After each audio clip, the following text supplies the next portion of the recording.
Boa noite a todos.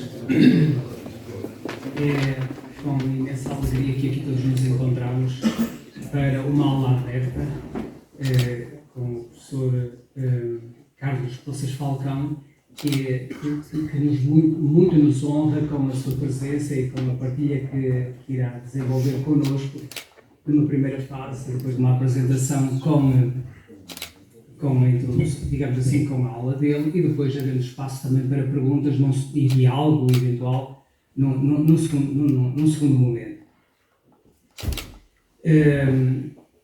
Eu gostaria de iniciar com alguns dados. Eu sei que muita gente que aqui está o conhece profundamente, o que é uma honra imensa poder ter este conhecimento assim, de uma forma muito natural, fruto de um contacto, antes de mais, com a poesia que produz, que escreve. Mas ainda assim recordo algumas notas. O Carlos Poças Falcão, a quem nós, uma vez mais, agradecemos, nasceu em Guimarães em 1951.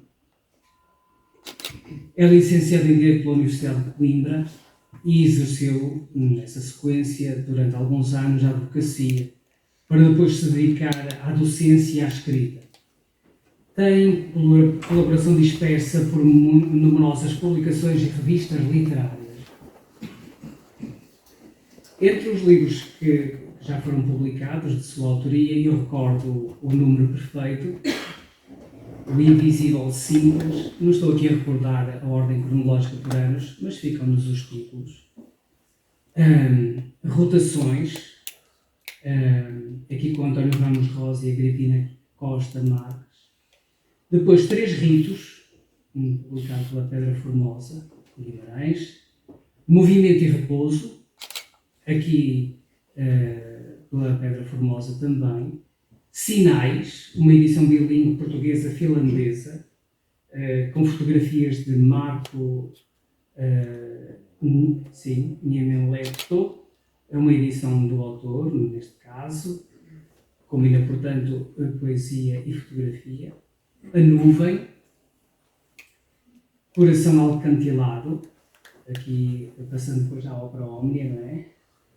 E Arte Nenhuma, e ainda assim eu queria recordar Sombra Silêncio, que aliás foi prémio SPA, para melhor livro de poesia em 2019.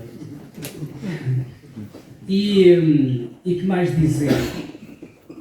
Dizer que o Carlos é um nome celebrado no âmbito da poesia portuguesa, da moderna poesia portuguesa, que comparece com grande abundância em diversas obras das mais representativas, digamos assim, em antologias da poesia portuguesa. Está publicado em diversas línguas e tem recebido reiteradas considerações, digamos, do mais alto apreço por parte da crítica especializada, bem como de outros poetas de renome. Começou por escrever, imaginemos nós, e bem, num jornal escolar, com o gosto de ver as primeiras coisas impressas. E assim com outra respeitabilidade. Estamos aqui no contexto também nós, numa escola, no caso é uma escola de teologia, ainda assim no campo de Braga, da Universidade Católica Portuguesa. Foi convidado pelos alunos que estão à frente, digamos, da revista Senado. Aliás, é uma revista que, se formos caminhando em mais de 7 décadas de produção, encontramos sempre uma produção significativa de filosofia, de muita gente que passou, nomeadamente pelo Seminário Conciliar e depois pela Faculdade de Teologia. Posso-vos falar até, assim numa linha de abertura, de várias experiências. Uma delas, eu poderia aqui referir uma longa conversa que tivemos ambos, num dia de muita chuva, dentro de uma casa de poço bíblico. Uma conversa como a que se pode ter ao calor do fogo de uma lareira acesa por uma mulher de grande hospitalidade. Já imaginam que isto possa dar. Ou que deu. Depois, há aqui muita gente que participou numa ótima experiência combinando poesia e música. Refiro-me, por exemplo, aos poemas do Carlos, combinando com o piano pelas mãos do João Tiago Magalhães. Uma meditação preferida no Mosteiro Beneditino de Santa Escolástica em Roriz, em Santo Tirso, reunindo assim declamação e interpretação de alguns poemas do livro Sombra Silêncio, e pelo autor e dramaturgo Fernando Soares e Amílcar Mendes. Estão aqui muitos que participaram nessa experiência extremamente bela. Ou então, recordando mais brevemente, no dia 6 de dezembro, na Capela da Imaculada, também com um recital de poemas do Carlos, cujo recital teve por título Porque me afagas os cabelos, e de novo com a voz do dramaturgo Fernando Soares, intercalado com o piano do João Tiago Magalhães. Para passar a palavra ao Carlos, eu queria só aqui despertar uma atenção, que é esta. Em sinais, o Carlos escreve: por vezes, Deus tem um gesto de sagrado enfado e provoca as evidências à sua maneira. Pássaro que vem cantar junto da casa, rosto que dissimula a custo a aflição, fissura que escreve um número na parede, uma certa solidão no meio de quem fala. Pequenas coisas, aqui é preciso estar atento. E é para esta atenção que eu vos convido então agora a ouvirmos com todo o prazer da nossa audição atenta o Carlos. Muito bem. Muito obrigado. Muito boa noite a todos. Agradeço realmente o convite, a que acedi com muito gosto. Agradeço também realmente a recepção extremamente cordial e atenciosa que me fizeram e que me estão a fazer ainda. E as palavras do professor Joaquim Félix. Eu sei que, como acabei aliás de ouvir, que é pressuposto ser aqui uma aula aberta, não é? No entanto, eu já estou aposentado e não dou aulas. Realmente não se tratará propriamente de uma aula no termo específico do termo. Será realmente uma pequenina incursão através de poemas, de poesia, certamente com uma parte final, como foi aqui dito pelo professor, em que poderemos dialogar um pouco, mas realmente, basicamente uma incursão breve por poemas e poesia. Realmente, já cheguei à conclusão, ao fim de umas décadas de vida, que a única coisa em que realmente consigo dizer possivelmente algo com interesse, essa única coisa é dita em poesia, em poemas. Fora disso, realmente perdi o jeito, certamente nunca o tive, portanto, sei lá bem, realmente fazer aqui, digamos assim, uma síntese de uma história da poesia portuguesa contemporânea, mais recente, nas últimas décadas, traçar aqui as linhas orientadoras de alguns veios fundamentais dessa mesma poesia. Seria muito interessante. Houve alturas em que eu tive o atrevimento para o fazer, mas agora, francamente, prefiro manter-me naquilo em que realmente parece-me que sou um bocadinho mais expedito, que é precisamente apenas o discurso poético.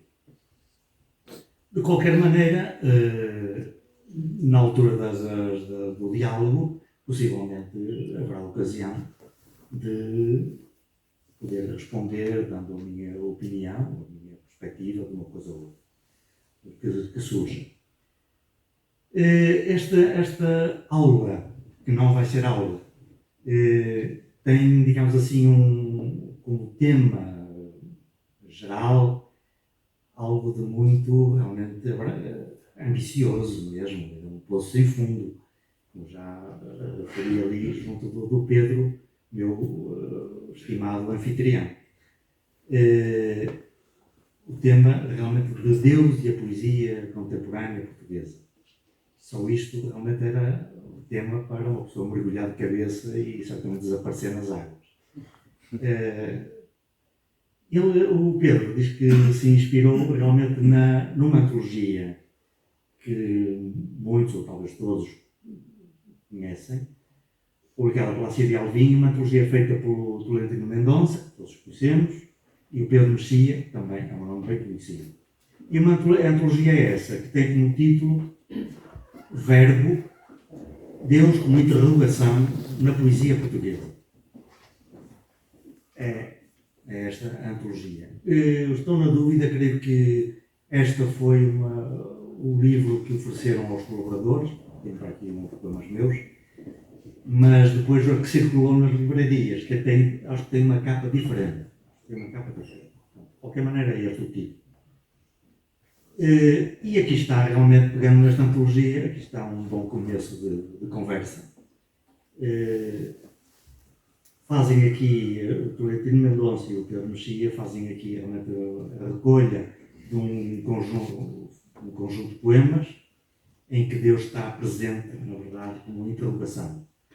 Eu, pessoalmente, gostaria mais de ver a palavra, talvez, interpelação, digamos assim, ser interpelado. Realmente, como interrogação, há interrogações acerca de Deus, das mais diversas vertentes, que, no entanto, não são verdadeiramente tocados vitalmente e vivencialmente pela presença mais ou menos distante, mais ou menos bem ou mal percebida, não interessa, de Deus. Mas é que interrogam muitas vezes de uma posição, creio que não é o espírito desta antologia. Assim, por exemplo, cá em Portugal, sabemos que muitos autores que são de uma matriz até absolutamente ateia, no entanto, têm uma interrogação realmente sobre o divino, muitas vezes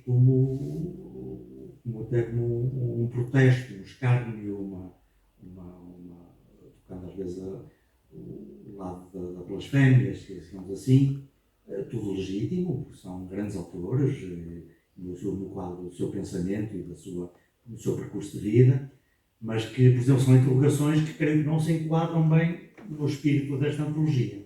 Aqui trata-se mais, como eu disse, de autores que de alguma maneira foram vivamente interpelados por Deus, por esse mistério do divino. Essa interpelação, como aliás se revela nesta breve antologia, que é muito recente, só de poetas do século XX e nem sequer do início do século XX, como Fernando Pessoa, acho que não entra aqui, até é posterior até. Ora bem, essa interrogação, como estava a dizer, permite uma variedade enorme de tons, de timbres, de cores, de caminhos, de tal maneira que, como é natural, não há duas interpelações iguais.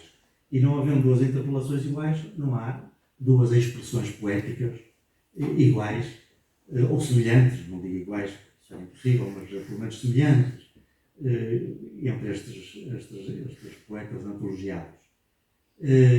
Realmente, a interpelação do divino reflete em cada coração, em cada cérebro, em cada experiência de vida, de uma maneira refratada em mil e uma possibilidades. E então, sei lá bem, é muito diferente a maneira como Sofia de Melbrenner resolve essa interpelação, poeticamente, da maneira como, por exemplo, uma Abília Lopes a resolve. Temos, por exemplo, o Vitorino de Mésio de uma maneira, o Jorge Sena completamente a exagero, mas de maneira vincadamente diferente. Portanto, de maneira nenhuma a poesia antologiada sobre um critério específico, neste caso a interrogação de Deus, de maneira nenhuma se restringe. A abertura e a infinitude, digamos assim, mantém-se. Não é realmente por causa disso que vamos considerar que estamos a ser limitados numa leitura orientada da poesia. Não. A poesia continua a ser realmente tocada nas múltiplas possibilidades que ela tem. Pessoalmente também, para além deste pormenor que não é importante, em vez de interrogação por interpelação, isso não é nada importante, pessoalmente também teria, certamente aos antologiadores, um reparo a fazer, porque creio que haver aqui duas grandes lacunas. Eu percebo, um antologiador tem um gosto, não é? E, portanto, é uma escolha pessoal, não há nada a dizer. Agora, se quisermos passar do gosto pessoal e se, digamos assim, desafiarmos os antologiadores a talvez a darem um passo mais numa possível objetivação disto, creio que há aqui realmente duas lacunas. Uma delas é Miguel Torga e outra delas José Régio. Até, sobretudo, este último, José Régio. José Régio não é um poeta, como poeta. Não é um poeta que me encante, reconheço muito valor, muita autenticidade, isso eu reconheço, não haja dúvida. Não é um poeta, digamos assim, que me encante, que me arrebate, que me diga poeticamente, do ponto de vista da estrita arte poética, não me diga assim muito, é verdade. Seja como for, independentemente disso, quem possivelmente leu a obra de José Régio, que hoje em dia infelizmente está um bocado esquecida, ou quem se veja agora estimulado para ler algumas coisas, quer um quer outros, dar-se-ão conta de que a interrogação de Deus é obsessiva e de uma maneira muito autêntica, muito dramática. Foi um problema existencial dele. Não foi algo de intelectual ou de, digamos assim, de diletante. Foi algo que marcou existencialmente, dolorosamente, até a sua vida. Ele não chegou a publicar, mas já está, entretanto, publicado, postumamente, um livro em que ele faz reflexões sobre Deus e toda a sua crise, as suas perguntas insistentes, os seus paradoxos, as suas perplexidades. Esse livro é muito interessante e deixa o leitor até numa perspectiva de uma certa ansiedade, porque é uma luta permanente por um encontro que está sempre a ser frustrado por equívocos incríveis, por equívocos que nós podemos dizer, aplicando uma linguagem mais vulgar, que são erros de palmatória, digamos assim. Mas são os labirintos de cada um, não é? E o José Régio viveu na primeira metade do século XX, passou daí um bocadinho, passou já nos anos 60 que ele faleceu, mas de qualquer maneira viveu num tempo em que a confusão e o desconhecimento de uma doutrina, por exemplo, da Igreja, não como limitação, mas como abertura, como grande pensamento, como grande sustentação, era ignorado ou até menosprezado, porque estávamos num país ainda com os ventos fortes do republicanismo, não é? Muito fortes, em que a elite cultural realmente era com pinças que tocava na questão do divino, do sagrado e do religioso, e em que estavam sobretudo marcadas uma das pinceladas fortes da nossa cultura, a cultura, digamos assim, literária e poética, que é marcada dessa tal pincelada por uma espiritualidade muito forte, mas, digamos assim, de cariz panteísta. Vemos isso no Teixeira de Pascoais, vemos isso no próprio Fernando Pessoa, embora a maneira dele sempre muito mais complexo, muito mais profundo, e abrir caminhos por todo lado. Vemos isso num poeta consagradíssimo na época, que hoje em dia está também posto bastante na prateleira, como Guerra Junqueira, por exemplo. E o José Régio não podia fugir a isso. De tal maneira que nessa tal biografia das suas perplexidades, ele conta um episódio que o levou a afastar-se de vez das práticas do catolicismo, embora mantivesse a sua chama ardente por essa interrogação e essa presença do divino. E esse facto que o levou a cortar com as práticas do catolicismo foi precisamente já adolescente, um adolescente já graúdo, ter tido um contacto que para ele foi chocante com a devoção popular. As empregadas da sua casa, a sua avó, as tias, e realmente os santinhos e as velinhas e os terços rezados devotamente, mais ou menos distraidamente, aquele olhar, certamente um miúdo muito inteligente, não deixava escapar nada para as contradições daquilo tudo, aquele pequeno mundo doméstico e assim. Isso fê-lo realmente, vejam lá como são os tropeços, fê-lo realmente cortar bastante com isso. Era bom ele, talvez, com a maturidade e depois o seu pensamento e a sua grande inteligência, que ninguém lhe nega isso, não é nenhuma, tivesse tido, talvez, o caminho de ir outra vez a essa religiosidade popular, essa devoção, e encontrar um valor insuspeitável. Talvez um valor insuspeitável. E talvez o resgatasse. Talvez encontrasse aí o que nunca encontrou nos labirintos do pensamento que tanto o esgotaram. O Miguel Torga é diferente. O Miguel Torga combate contra Deus.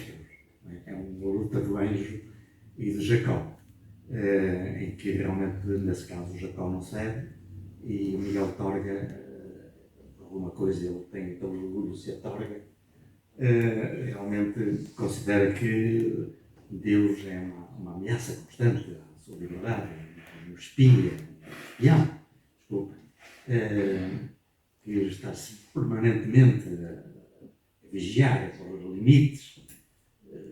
Portanto, foi assim que ele viveu a sua interrogação com a fé, fascinado pelas expressões populares das práticas religiosas, fascinado pelo lado pagão, que ainda era reminiscente nos seus trás-montes, mas desentendido por completo desse segredo aberto que é o divino. É verdade, mas isso são percursos perfeitamente legítimos e que mostram o dramático de cada ser humano. Como eu não vou dar aula nenhuma e como não sei dizer o que é a poesia, muito menos uma poesia interpelada por Deus, a não ser que creio que não há poeta nenhum, por mais que diga o contrário, que desrespeite a palavra. E nós que estamos aqui, todos sabemos que a palavra de um letra grande é, digamos assim, o único ponto de sustentação, de todo o discurso, de toda a vivência, de todo o contacto com a realidade. Lembro-me de uma coisa que admiro muitíssimo, que é aquelas palavras que Santo Agostinho tem acerca do som, do voz e da palavra, um sermão célebre, que todos conhecerão porque eu estou aqui no meio, que realmente não vou de maneira nenhuma ensinar o Padre Nosso ao vigário, como o povo diz, mas fascina-me realmente isso, ele trata aí nesse sermão, trata São João Batista e o Verbo Jesus Cristo, não é? E realmente eu devo diminuir para que ele cresça. Eu sou a voz clamando no deserto, ele é a palavra.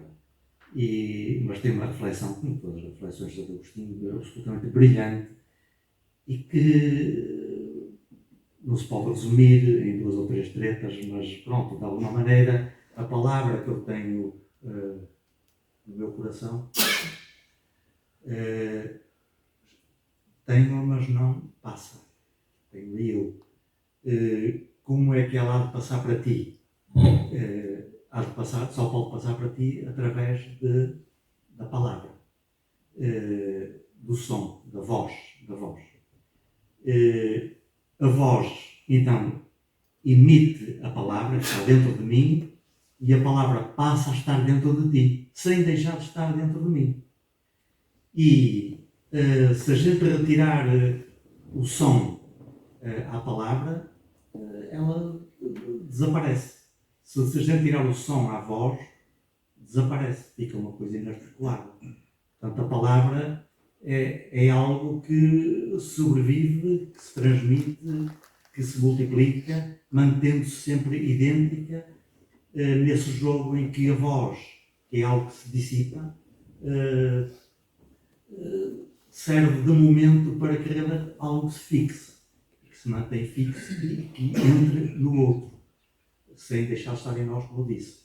Então, este jogo que Santo Agostinho depois desdobra com uma refinadíssima inteligência clara em múltiplos aspectos, leva-o a referir-se à palavra com letra grande, ao verbo, que aliás é o título desta antologia, ao verbo como o ponto, o único sustentáculo em que o mundo interior, o homem interior, pode saber que tem um embasamento, uma solidez de construção e de contacto com a realidade. E a realidade, não está tanto a falar numa realidade fenoménica, mas numa realidade divina. Uma realidade divina. É o único ponto. As filosofias da linguagem, da palavra, são legião, não é? E hoje em dia, no século XX, desenvolver-se de maneira extraordinária. Mas ficou-me sempre este grande pensador do século V ou VI, quinto, mas isso, quarto, quinto, que pensou isso, talvez dos primeiros a ter um discurso tão claro e profundo sobre isso, ficou isso como marca dentro de mim. De tal maneira que dizia eu que não há nenhum poeta que possa realmente negar a palavra, porque ela, independentemente do que pense, independentemente do que até goze e ria e assim acerca disso, a verdade é que ela é fundamental, é pedra fundamental, é pedra angular, a única coisa que temos de seguro. Por isso mesmo é tão grave aquilo que acontece na nossa realidade humana e de todos os dias, que é da palavra ser pervertida ao ponto não só de um código comum, mas de um código de mentira, que é das coisas mais terríveis que pode ter acontecido ao humano. É a palavra servir de mentira. É aí que nós vivemos. Um poeta, creio que, mesmo que o queira, não poderá mentir. Não poderá mentir. Não poderá mentir porque joga sempre aí. Pode realmente ser um fingidor como o outro, pode, na verdade, ser um desconstrutor das poses poéticas, e muito bem, também é preciso fazê-las, são irritantes, mas nunca pode mentir. Mesmo na maior das aparentes negações, ele respeita muitíssimo a palavra. Senão não escrevia, estava acabado. Não se dava trabalho disso. E e portanto tem algo de muito importante que está dentro dele, que quer, através da voz poética, passar ao outro. Nesse sentido, gostava de, se tiverem paciência para isso, de, em vez de estar aqui a perorar sobre, sobre questões muito complexas e que certamente encontrarão excelentes autores e filósofos e pensadores, designadamente, e antes de mais nada, cristãos, e até católicos, a começar por Santo Agostinho, que certamente esclarecerão muitíssimo, portanto eu vou apenas saber ao ouvido. Em vez disso, se tiverem paciência também, não demorará sequer 3 minutos, passá-los a ler uma coisa que tem a ver com algo que está muito associado à palavra. E a palavra, sobretudo, é a palavra que divinamente se aproxima, que é o silêncio. Então, se tiverem paciência, isto também não demora demasiado, e desculpem eu não ser propriamente um dizer, leio conforme posso, uma coisa que escrevi, que é precisamente notas sobre silêncio. E que são uma série de pequeninos aforismos, cada um, digamos assim, que convida a uma reflexão, a uma pequena meditação. Há um desejo de silêncio, e o desejo de silêncio produz som. O silêncio, diferentemente do som, não se pode produzir.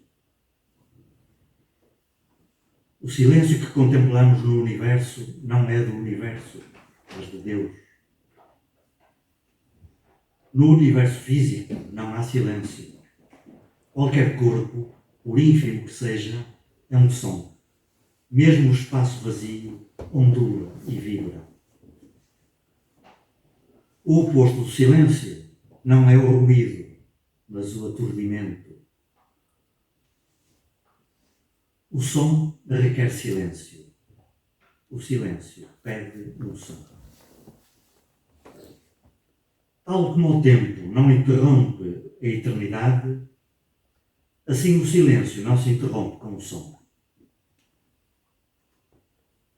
A morte não é silenciosa. O silêncio de que Deus é acusado deve-se, afinal, ao ensurdecimento do homem. O horror e o sofrimento não nos silenciam, mas emudecem-nos. Deus nunca emudece. Desde o princípio, a toda hora, não cessa de nos chamar, de nos pedir que o escutemos. Auschwitz é fruto de surdez e aturdimento. O universo começa com um som. É a palavra. A ciência enfrenta-se com o ruído, a filosofia com o clamor, a poesia com o silêncio. A voz humana degrada-se quando abjura do silêncio.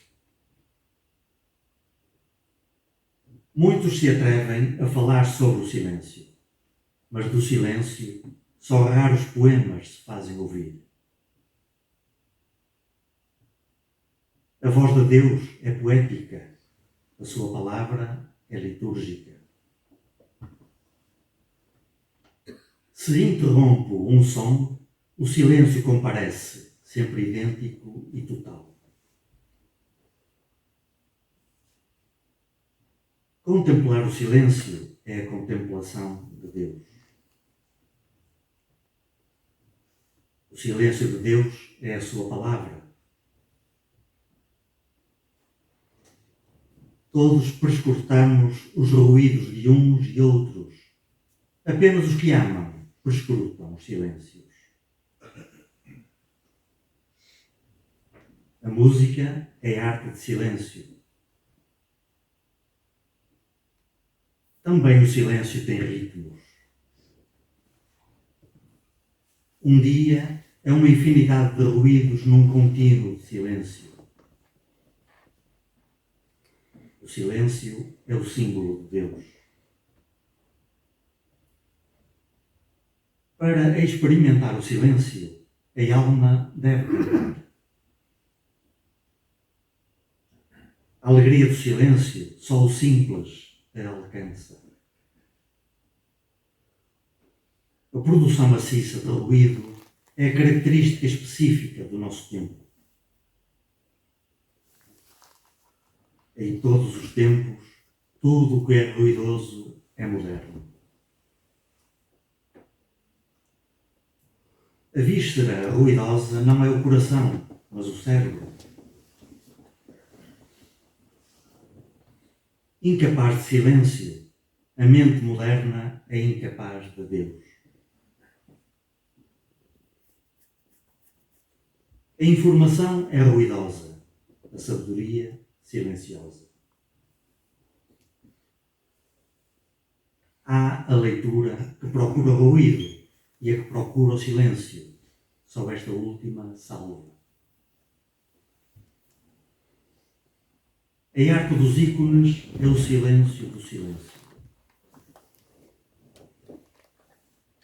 Tal como tudo possui temperatura e o zero absoluto não existe, assim para a ciência tudo tem ruído e o silêncio é um conceito inútil. A sílaba sagrada que contém todos os Vedas é uma pronúncia do silêncio. O universo é som que ressalta o silêncio e por trás deste silêncio há silêncio ainda. O amor manifesta a unidade de palavra e de silêncio. O silêncio é frágil, precisa de ser amado.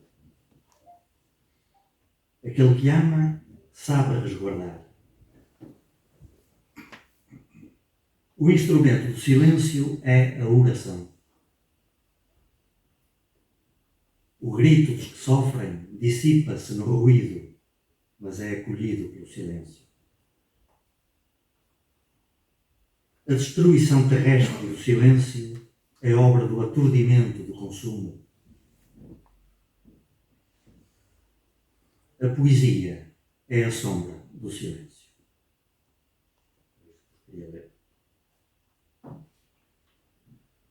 Portanto, em vez de estar aqui, digamos assim, com palavras, lembrei-me de vos ler esta coisinha, desculpem, um bocadinho demorado, até porque tinha de fazer silêncio um bocadinho entre os aforismos. E realmente os poetas são chamados, na verdade, a essa experiência não só do silêncio, e por via do silêncio, uma experiência do divino, cada um à sua maneira. Sem dúvida que uma coisa que tenho constatado, e todos certamente terão constatado, é que não são muitos os poetas que são interpelados pelo divino e depois trazem essa interpelação para a sua escrita poética de uma maneira, digamos assim, que passa um pouco do drama subjetivo, não é? De uma busca subjetiva, que, digamos assim, que procurem fazer ascender a sua voz poética um pouco ao rigor da própria doutrina, que é uma palavra extremamente respeitável, embora faça sorrir muito bem pensante, não é? Dessa docta ignorância que está, na verdade, na base de toda a verdadeira doutrina de que nós cuidamos. Ora, realmente vê-se poemas excelentes, belíssimos, mas são muito raros aqueles poemas ou aquelas poéticas, digamos assim, melhor, que têm, digamos assim, aquela humildade de não irem tanto atrás da afirmação de uma subjetividade para se inclinarem um pouco perante o rigor, às vezes matemático até, de determinadas incursões do espírito nos territórios do sagrado, que não são invenções minhas ou tuas, não são propriamente inspirações, nem muito menos fruto de quaisquer tentativas surrealistas de criar efeitos de palavras, mas são algo que nos transcende. Um poeta que gosto muito e que é meu amigo, muito pouco conhecido, infelizmente, que é Adelino Minso, possivelmente nunca ouviram falar. Tem um livrinho chamado Livro das Esmolas, que, na minha opinião, é uma maravilha absoluta e que se enquadra perfeitamente aqui como um poeta interpelado por Deus.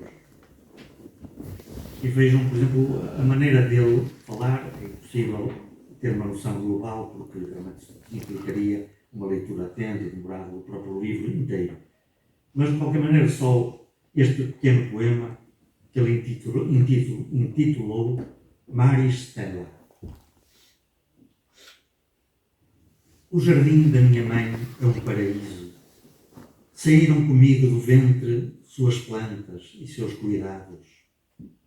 Tem a largura de uma campa, o comprimento de uma levada de flores. Nele se ouve melhor o cor dos anjos, apesar das chuvas de fel e vinagre. A alfazema do sono sobe dele à Via Láctea. No jardim materno nasce a rosa das manifestações e floresce a desigualdade espiritual em esmolas. Nele há uma gota de sangue caída em forma de flor crucífera. Foi um bocado escolhido ao acaso, mas o livro, todo ele, é realmente de uma beleza muito grande e de uma dicção muito contida e muito rigorosa. Eu um dia, porventura, vocês tropecem nele, realmente não percam a ocasião de ler, porque me parece muito bom. Adelino Minso, que é o Livro das Esmolas, é muito notável. Aqui o meu amigo, e certamente amigo também de vários dos que estão aqui, bracarense, o Eduardo Jorge Madureira, jornalista e homem de letras também, organizou e editou uma antologia a que ele deu o nome de Rezar.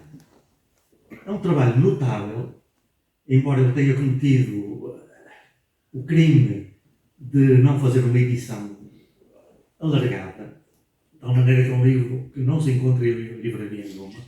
Ele distribuiu por alguns amigos apenas.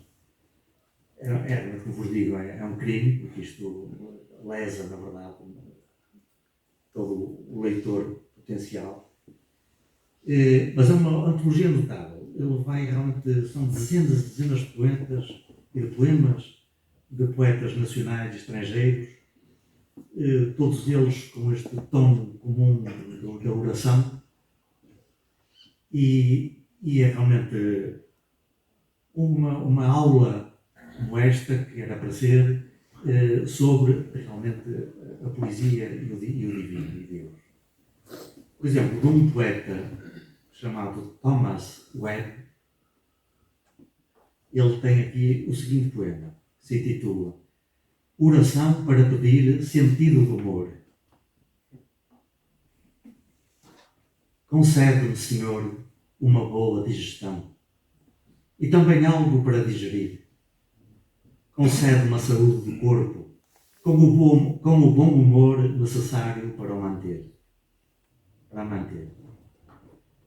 Dá-me, Senhor, uma alma sã que saiba aproveitar o que é bom e puro e que ante o pecado não se amedronte, mas que encontre o modo de voltar a colocar as coisas em ordem. Concede-me uma alma que não conheça o aborrecimento, as murmurações, os suspiros e os lamentos, e não permitas que sofra excessivamente, por causa desse ser tão pequeno que se chama eu. Dá-me, Senhor, o sentido do humor. Concede-me a graça de compreender as piadas, para que conheça na vida um pouco de alegria e possa comunicá-la aos outros. Um belíssimo poema, realmente notável, e ainda por cima, que a experiência que todos nós temos, e que coisa tão precisados estamos permanentemente pedir, sobretudo quando são tantas as contrariedades de todos os pontos de vista, que nos levam facilmente a perder o humor e a ficarmos a vida graves. É verdade. E há um bocado falei-vos do José Régio, e por acaso há aqui um poema dele bastante diferentes destes que li, mas que venham em conta aquilo que vos disse, uma interrogação obsessiva e vigorosa acerca de Deus, uma verdadeira luta também.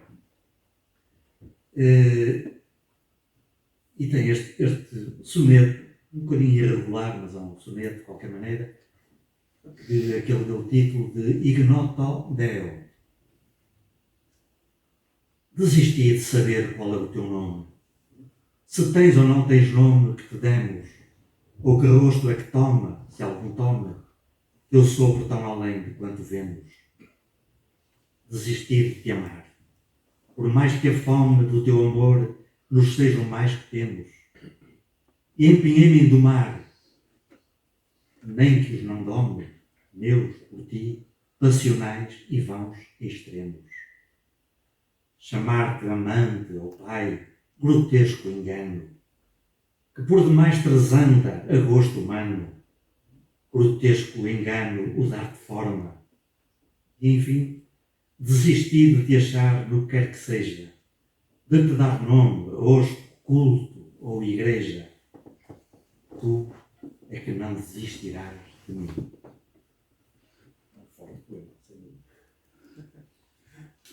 Isso eu realmente creio que no livro do tal biográfico é uma coisa permanentemente e que certamente o resgata o José Régio desse fundo depressivo até. É que ele tem esta convicção de que, e verdadeira, de que Deus nunca vai desistir dele. É verdade. E não sei que horas são. Sim, estamos dentro do tempo. Se quiser ainda, senão também podemos passar e abrir o diálogo. Sim? Tinha aqui só um bocadinho, talvez não, eu ficaria um bocadinho longo e talvez seja melhor passar assim. Então, em função de alguma pergunta, algum comentário que se junta a esta temática, é uma questão de levantar a mão ou levantar-se. Não sei se o Pedro tem aí um micro. Tens? Não tenho. Aqui. Se não, talvez com. Sim, para facilitar. Talvez consiga. Eu quero fazer uma pergunta. Sim. Não sou eu que vou ligar o micro.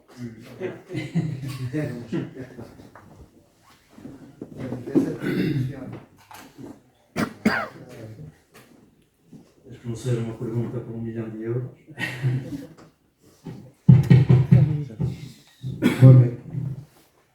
Esta busca obsessiva que o poeta tem por Deus é porque ele não existe. Acho que não necessariamente. Não. Mesmo em termos estritamente lógicos, uma coisa não leva à outra. É porque a pessoa não o descobriu. Foi simplesmente isso.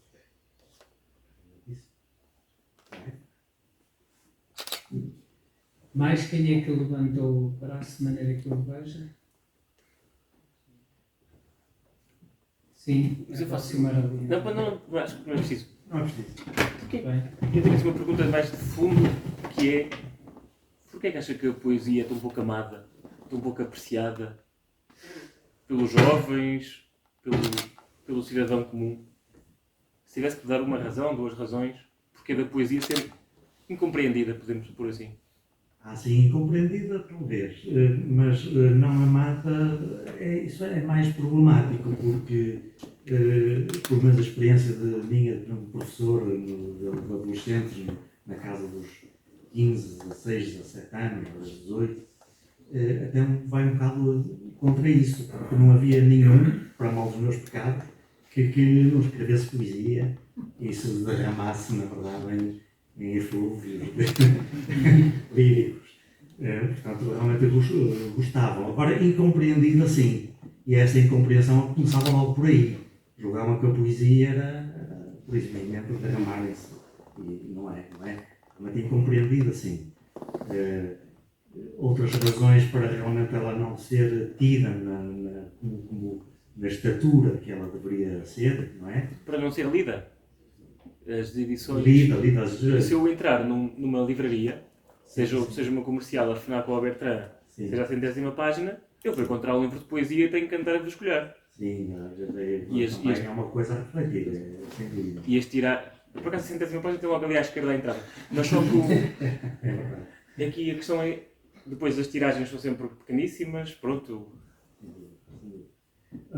Realmente temos de ser francos. Na verdade, a poesia não é um discurso imediatamente acessível, não é? Mesmo aquela poesia de ouvido fácil que se pode encontrar em belos poemas de poetas do início do século XIX, do século XX, aliás, o António Correia de Oliveira, o António Lopes Vieira. São poemas muito belos, com uma sonoridade e imagens muito acessíveis. Mesmo essa realmente não leva, na verdade, a grandes consumos de leitura.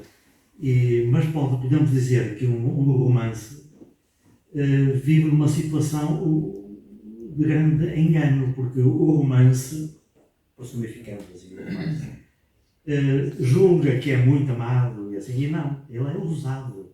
É usado como entretém, como passatempo, como verniz cultural, mas quando se diz assim a alguém, a um leitor mesmo, diz assim, mas já mergulhaste num romance a sério, daqueles que são verdadeiros tijolos, que têm filosofia a rodos lá dentro e na verdade questionamentos sobre questionamentos, não, isso é chato.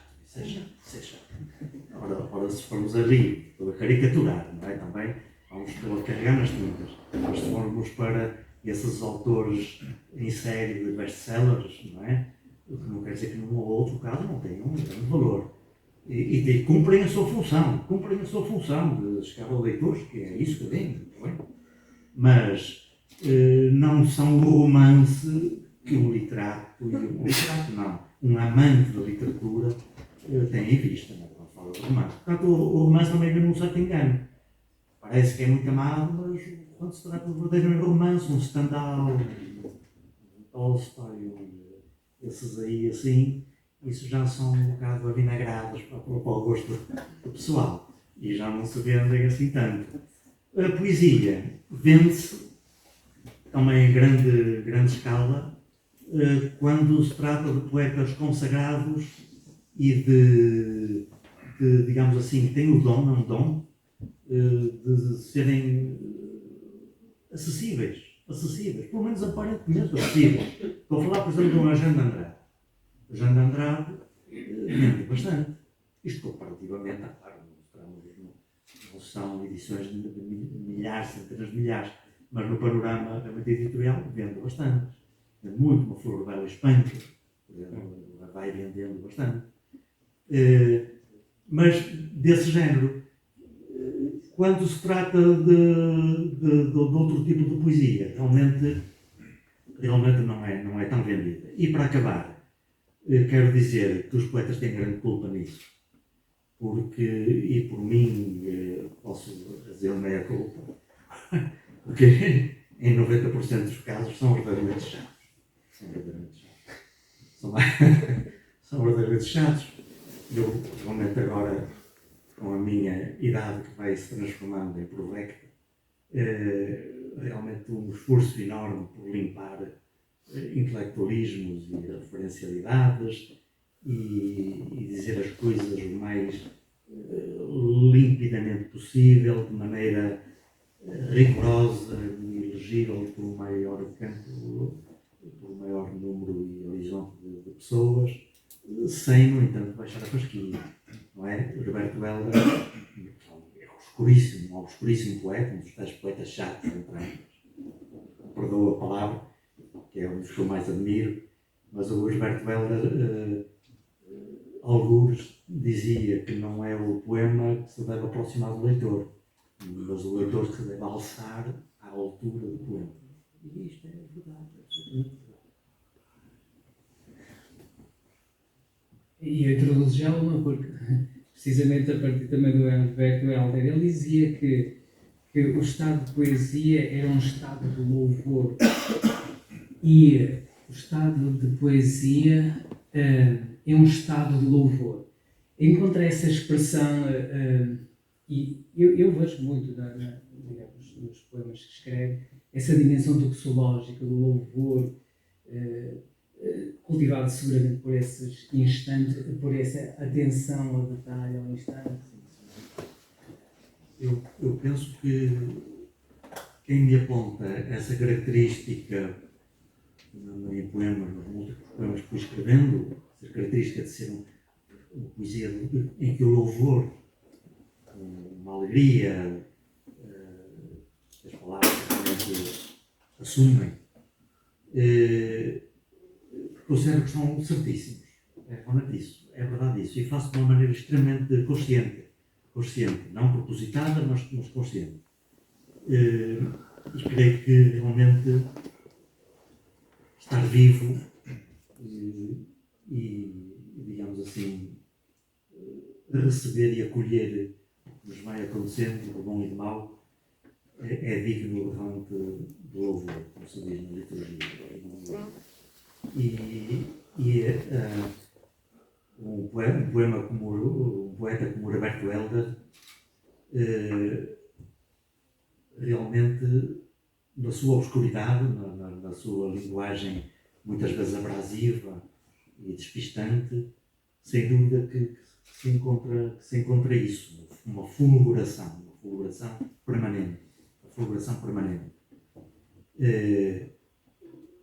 Aquilo que escrevo já creio que não é tocado pela uma influência direta do Roberto Helder, mas sem dúvida que escrevo tocado sem dúvida por uma vivência de crente.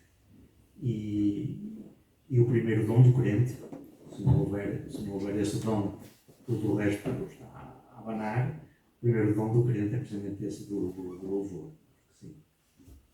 E a poesia tem de estar aí. O louvor, no entanto, desculpa-me só mais esta parte. O louvor, de maneira nenhuma, pode ser entendido como um otimismo mais ou menos imbecil, mais ou menos idiota, não é? Como diz o outro, acontecem coisas horríveis, ele diz keep smiling. Não pode ser, o louvor não tem nada a ver com isso. O louvor pode ser algo no doloroso mesmo. Aliás, aí talvez até se revele precisamente no fulgor máximo, no resgatar de um sofrimento. O louvor é algo de muito alto mesmo. Não se pense, na verdade, em passarinho, céu azul e mãezinha e assim, de maneira nenhuma. Isso é uma ideia deletéria da poesia. É uma coisa deletéria. Portanto, estou aqui no meio de pessoas extremamente entendidas e mais entendidas que eu nessas áreas e sabem bem que o louvor tem de ser entendido por cima, noutra dimensão. Pedro. O cantor Nick Cave, numa recente entrevista que deu, e por si só é já assim uma figura um bocado suspeita pelos tipos de música que toca e pelas letras que escreve, ele dizia, e deixe-me só aqui recuperar, acredito que recusar por completo a ideia de divino é mau para o negócio da escrita das canções. Limita-me a criatividade. Penso que muitos músicos estão mais abertos à espiritualidade porque estão naturalmente mais próximos do ato misterioso da criação. E aquilo que eu perguntava é, o poeta está no mesmo barco? Sente-se limitado por uma autonegação do divino, por uma negação geral da sociedade do divino, ou o próprio ato poético já implica uma abertura à transcendência? Sim, ora bem, é assim, eu penso, na minha perspectiva, que um ato poético abre à transcendência. E até remeto logo até às primeiras palavras que disse, da questão da palavra, e assim, pode ser mais ou menos consciente, mais ou menos consequente, mas que abre. O poeta, penso também que um poeta, como qualquer outro criador nas outras áreas artísticas, sem saber, na minha opinião, na minha perspectiva, na minha vivência, digamos assim, desfere em si mesmo um golpe que o amputa ao fechar-se ao divino. É uma amputação. Imediato, é evidente que essa amputação, esse cimentar do teto, faz com que não haja comunicação nenhuma, é apanágio realmente do grosso, pelo menos do mais evidente, na cultura contemporânea, e de trás, do iluminismo e tal, e antes havia casos pontuais, mas pronto, transformou-se num rio caudaloso, não é? dessa negação, que, digamos assim, na sua caverna platónica, se instala às mil maravilhas. Até porque o humano, só por ser humano, o mundo humano, por ser fechado, não é menos infindo, melhor, ilimitado. Então, tem possibilidades ilimitadas. Vamos, por exemplo, a um caso. O caso dos surrealistas. O surrealismo, no caso da poesia surrealista, exerce um fascínio no leitor, eu falo para mim, quando era mais jovem e assim, imediato. Aquelas imagens que nos tornam desprevenidos, aquela aparente espiritualidade indómita que não obedece a regras nenhumas, não é? Na verdade, é um mundo que aparentemente é ilimitado, que fulgura, que na verdade produz efeito poético, produz efeito de perplexidade, de chispas, realmente notável. No entanto, realmente um poeta assim, na prática pura e dura do surrealismo, por exemplo, está amputado da razão, está amputado da verdadeira espiritualidade, uma espiritualidade, por exemplo, a intuição intelectual de algo que está, ele mergulha, não é? Mergulha aliás, teoricamente, eles utilizam isso, mergulha no inconsciente, no subconsciente, no mero acaso, não é? Os cadáveres esquisitos, no efeito. Ora, eles estão-se a amputar, digamos assim, uma dimensão alta e sublime do humano, que o humano é chamado a realizar. Eles, por vontade própria, cortam. Não dão por ela, porque aquilo tem um efeito, realmente, e é ilimitado. Os desenhadores podem produzir poesia surrealista ad eternum, não é? E contra leitores fascinados, jovens e assim. E que aquilo tem um efeito notável. Olha, é o primeiro caso, até, sem eles saberem disso, nem nós, é o primeiro caso que se saiba, que eu me lembre, de inteligência artificial. É o primeiro caso em que a poesia, através de um mecanismo, muitas vezes chamado cadáver exquisito, com o mecanismo de associação automática, não sei o quê, é um mecanismo que produz poemas. Claro que eles nunca chegaram, os bons poetas, os grandes poetas que usaram surrealista, grandes poetas, nunca chegaram a ir pela cartilha, porque se fossem a cumprir a cartilha aquilo não era nada. Fazia um efeito, eclipsava-se, não. Felizmente há bons poetas surrealistas que, apesar digamos assim, da escola que eles próprios defendiam, enquanto poetas, não cumpriam os ditames. Portanto, eram poetas.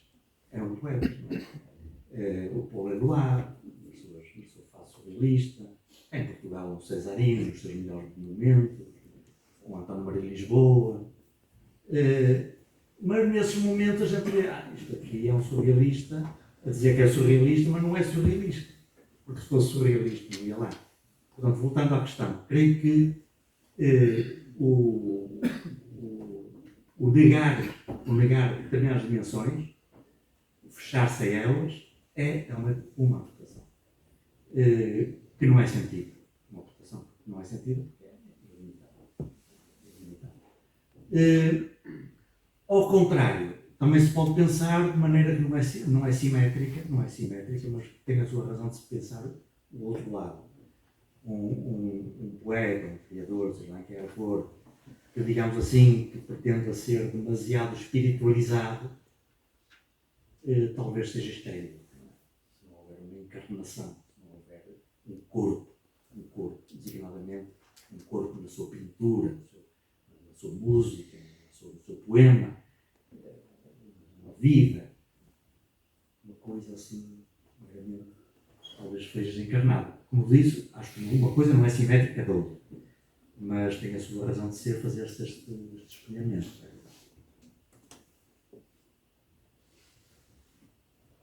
Não sei se há mais alguma questão. Mais uma pergunta. Sim.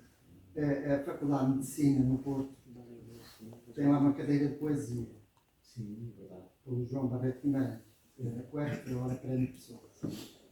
Na sua ótica, de que é que serve a poesia? Olha, essa é uma questão. É uma Porque é que não há mais universidades a ter cadeiras de poesia? Sim. Por exemplo, Exatamente. Ora bem, a poesia não serve porque ela é uma senhora. Uma senhora. Eu juro que isto me surgiu agora. Ela é uma senhora. Portanto, não serve. Não é serviçal de nada. E, portanto, nós é que a temos de servir. Quem se quer ser servido, dá-se mal. Não falta nada, não há dificuldade nenhuma. Há um poeta extraordinário. Para mim, um dos grandes poetas da língua portuguesa. E que morreu há não há muitos anos, que é Manuel de Barros, brasileiro. É uma coisa fascinante. Que pena eu tenho de não conseguir escrever como ele. É mesmo muito diferente de mim. É uma outra dicção poética. Tenho uma admiração infinda por que ele escreve. E ele tem um poema em que diz: a poesia é um inutensílio. É um inutensílio. Voar fora de asa. É extraordinário. Quem não leu, por favor, leia o Manuel de Barros, que é extraordinário. Boa noite, desde já muito obrigado por este momento, acho que está a ser muito inspirador. Não é que seja um grande leitor de poesia, acho que sou bastante até indisciplinado, mas uma vez li um pequeno ensaio do Jorge Luís Borges sobre este ofício de poeta, que é muito interessante, é um conjunto de conferências como esta, sobre o que é este... O Luís Borges é outra. É um outro patamar de campeonato. Em que ele diz uma coisa muito semelhante à que disse há pouco, agora mesmo, de nós não escrevemos aquilo que... Ou seja, nós não escolhemos a maneira como escrevemos. A única poesia que nós podemos escolher é aquela que nós lemos. E a minha pergunta vai um bocadinho nesse sentido, ou seja, como é que um poeta, aproveitando também o que disse há pouco, cristão, e que valoriza tanto esta dimensão do louvor e do homem interior que se sustenta na palavra, como é que um poeta lê, ou como é que um poeta se alimenta daquilo que lê? e se nessa leitura também encontra Deus, ou seja, se a própria leitura é um exercício espiritual de encontro com Deus, seja essa poesia não necessariamente sagrada ou religiosa, ao mesmo tempo profana. E já agora, algumas dicas para começar essa caminhada, não é? Essa caminhada do poeta que quer ler. Sim, é uma caminhada, é verdade, é mesmo essa palavra, uma caminhada, quase tudo na vida, não é? E a leitura é mesmo imprescindível, imprescindível. E, na verdade, começa-se, pelo menos no meu caso, creio que isso conversa com outras pessoas amigas e assim, também tenho a ousadia de escrever poemas e assim, creio que algo semelhante se passa. Começa-se sempre por leituras de prospecção, poucas vezes ao caso, outras vezes tem-se a sorte de ter um orientador, não é? Um professor, um amigo mais velho, alguém que nos dá pistas para ler isto, ler aquilo e assim, e vamos tecendo a nossa teia de referências, não é? Os nossos territórios de gosto e de aprendizagem. Começa-se por aí. E aí, digamos assim, que joga um papel muito importante um fator sorte, é verdade. Mas também é bom nessa altura, que não é necessariamente uma altura de quando se é jovem, pode ser feita mais tarde, mas geralmente é feita quando se é jovem. É bom que haja, no entanto, um aviso. E esse aviso é o de ter paciência e ser persistente. Porque os livros, sejam eles de teoria pura, sejam eles de poesia ou romance, sobretudo se forem verdadeiramente substanciais, não se abrem facilmente ao leitor, não se abrem facilmente. E mesmo aqueles que se abrem facilmente, é melhor a gente desconfiar disso. Possivelmente estamos a montar uma armadilha de superficialidade, não é? Portanto, é preciso ter sorte e depois ser avisado de que nessa prospecção, mesmo aqueles que imediatamente rejeitamos, que é um direito do leitor, não gosto, é de fora.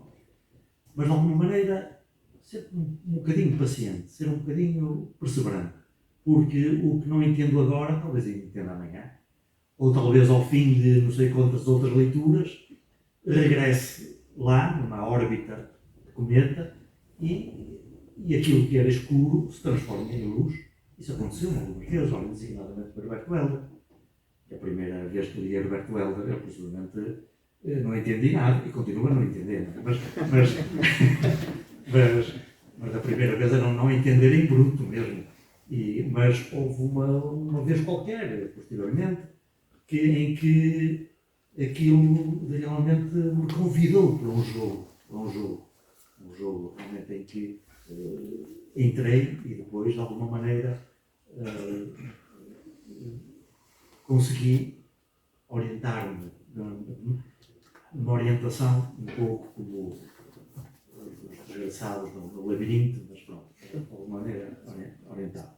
Portanto, é isso, as leituras são fundamentais. E então, para terminar este esboço de resposta, a leitura acompanha sempre quem escreve. Creio que é inevitável. Pode haver momentos de maior ou menor intensidade de leitura, como também há momentos de maior ou menor intensidade de escrita. Por exemplo, neste momento, eu sou uma pálida sombra do leitor que já fui.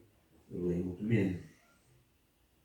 Antes de mais nada, por questão das dioptrias, que me cansa mais.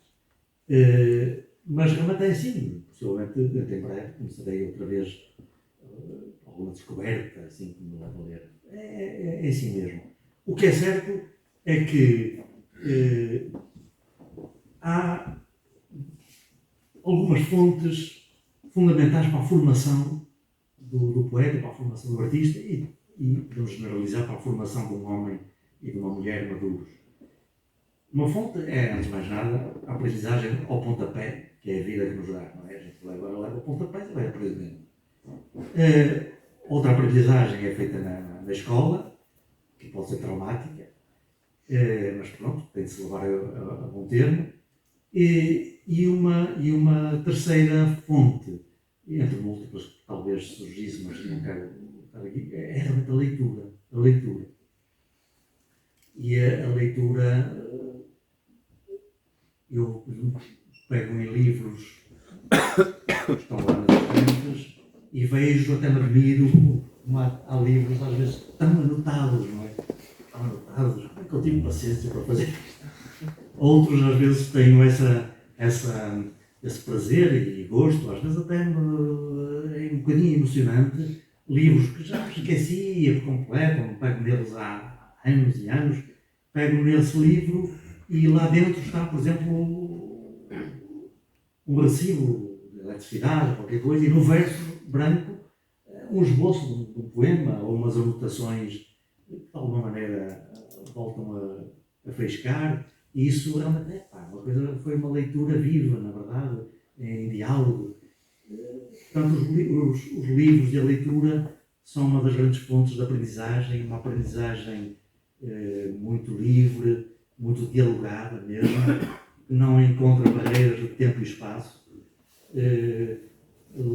Até, digamos assim, que eu sou mais tocado lá com autores, às vezes, que já morreram há 2000 anos, não é exagero, mas pelo menos estou a pensar no Homero, ou assim, portanto, há 2500 anos, ou assim, qualquer coisa, do que às vezes autores contemporâneos, para mim, são intragáveis. Intragáveis não por culpa deles, mas por minha culpa, não tenho o paladar desafetado.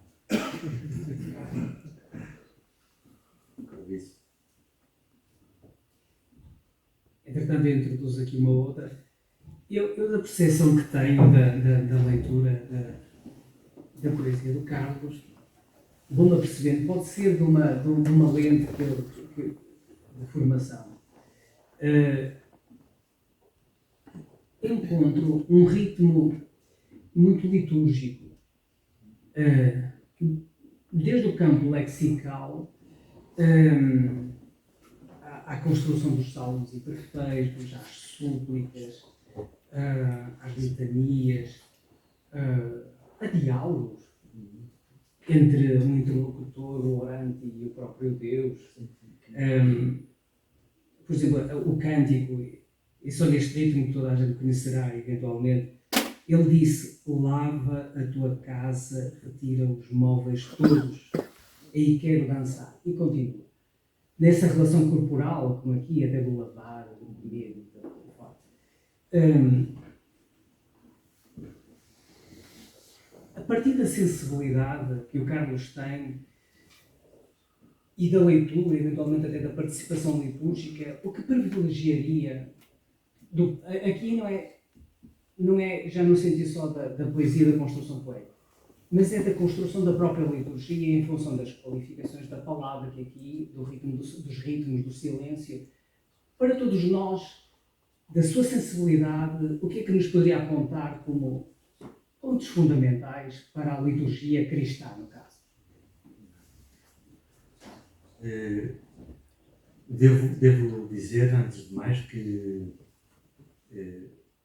a minha experiência de simples leigo, católico e que é praticante, portanto, frequenta assiduamente as celebrações litúrgicas, tudo o que ouço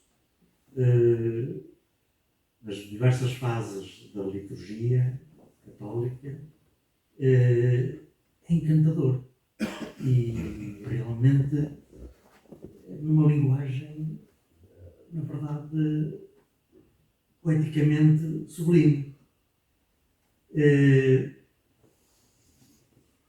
Digamos que até o obscurecimento dessa palavra litúrgica, que é terrível e tremenda na cultura contemporânea, é muito empobrecedor dessa mesma cultura. é muito empobrecedor, isso até é pouco, digamos assim, estou a falar meigamente. Acho que realmente é é um verdadeiro ensurdecimento também, um verdadeiro ensurdecimento à beleza. Sabemos que as palavras da liturgia são fruto de tradução. Poucos momentos há em que sejam, digamos assim, criadas de raiz recentemente em língua portuguesa, penso eu, mas quem são entendidos são vocês todos.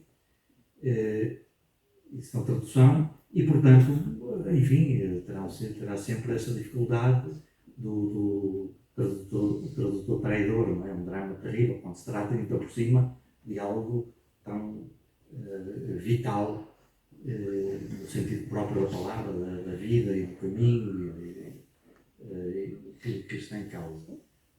Mas, de qualquer maneira, sempre aquilo me foi recebido pelos meus ouvidos com um grande sentido de beleza. O que quer dizer que, assim, à partida, não vejo que haja poetas com grande coisa a ensinar aos grandes liturgistas que foram construindo ao longo de séculos, inspiradamente, a forma que atualmente está. Atualmente até nem tanto, porque sofreu realmente há poucas décadas alterações grandes, não é? Mas de qualquer maneira a identidade está lá na mesma. E assim, outra questão diz, talvez seja de realmente pensar melhor no que diz respeito às traduções da Bíblia e designadamente dos Salmos. Mas não só. Está em curso o conhecimento disso, e, portanto, vou meter-me a ensinar a areia, mas está em curso aquela grande tradução, não é, da Bíblia. Os grandes livros já tivemos acesso a eles e podemos até dar a nossa opinião e as nossas sugestões. E pronto, eu realmente só fui lá dedicar uma coisa ou outra, porque na verdade ainda não tive assim aquela disponibilidade de ler aquelas propostas de tradução. Mas houve pelo menos nos Salmos, por exemplo, pareceu-me, isto é uma opinião absolutamente assim, superficial, estou a dizer que não levem em conta, mas pareceu-me que nos Salmos a coisa não estava lá muito feliz. Precisava dali de realmente talvez de uma mãozinha, uns bons poetas que melhorassem aquilo do ponto de vista da palavra literária mesmo. Depois também com um problema que se há de resolver, exatamente está mais que pensado e resolvido já, que é o de as novas traduções dos Salmos assim implicarem com todo um lastro de música e de música realmente que já está feita. Enfim. Um caso, por exemplo, tenho até por experiência direta o caso da tradução do Cântico dos Cânticos. Digo a experiência direta porque o sacerdote que era especialista em tradução do hebraico e exegese, que agora esquece-me o nome dele, mas teve a lembrança de mandar uma primeira versão daquilo, a ver se eu lhe dava ali um jeito, se eu ajudava a dar uma coisa, porque havia ele próprio reconhecia que havia coisas que não estavam bem, soavam mal e assim. E era verdade, havia ali algumas coisas que ele chegaria lá, mas que, como tinha alguma pressa, quis assim um ridículo auxiliança. E eu lá dei o auxílio que pude. Segundo a opinião dele, realmente houve ali melhoras significativas, mas mesmo assim coisas trôpegas, mesmo assim coisas não estavam... Eu não queria meter muito porque eu não sei nada de hebreu, e se ele dizia que era aquela palavra, e se era aquele contexto, não ia estar a orar a mexer muito, não é? Portanto, às vezes era uma questão só de encontrar possibilidades, dizendo o mesmo, como o ritmo, da sonoridade, assim. A versão final, que ele me enviou finalmente, aliás, que foi já posta em público, achei extraordinário. Muito, muito, muito bem, mesmo muito bem. Teve ali uma mão depois, não sei de quem, que lhe deu ali uma volta extraordinária. Lá está, um caso feliz. De certeza que teve alguém realmente com o saber também desta pronúncia, desta dicção poética, desta arte, digamos assim, certamente que esteve alguém. E estou a pensar, por exemplo, não quer dizer que tenha sido ele, não, mas não que tem essa arte e tem esse dom, que é o nosso bem conhecido Florentino Mendonça, não é? Que tem uma tradução. Que tem uma tradução, aliás, a Vargas, de outros autores, que é a Manassa Pai Grandão, tem uma tradução já do Canto dos Cantos, que eu pessoalmente, sem querer de alguma maneira valorizar para mais ou para menos, não é assim, mas me causa ali alguns engulhos a tradução do Florentino relativamente ao Canto dos Cantos. Mas isso são questões de gosto, de ouvido, enfim. Acho que muito bem. Eu tenho uma pergunta Outra. que assim, é boa para terminar. Se encontrasse um jovem que nunca tinha lido poesia, sem ser ao qual é obrigatório, que livro recomendaria?